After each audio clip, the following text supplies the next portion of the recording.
Huli pero di kulong ang ilang netizen na kumasa sa nauusong online trend na Suspect Challenge. Makulit na asaran pero GV-GV lang.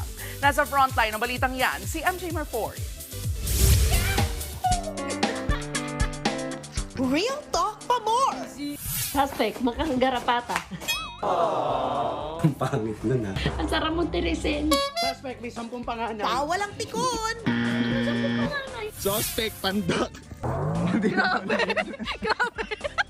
Suspect, nakatalikod pero parang Sa true lang, pero katuwaan lang. Suspect, patagka sa picture, balit sa personal. Suspect Yan ang nauusong suspect trend sa TikTok. Takbo-takbo lang, ala suspect. Suspect, pinapatunayan na nakamubo na siya. Uy, hindi ba? Huli, pero di kulong ang peg sa bardahan. Saktong pampa-good vibes lang. Tulad nito, ang entry, extra sweet. Suspect, laging sumisitip sa kwarto ko ng madaling araw kasi tinitignan niya kung humihinga pa ako. Kasi mahal na mahal ako ni Nana. Ba't mo ba ako lagi sinisilip? Hindi, tinitingnan ko kung humihinga ka pa. Eto naman, Suspect, RN sa Pasko.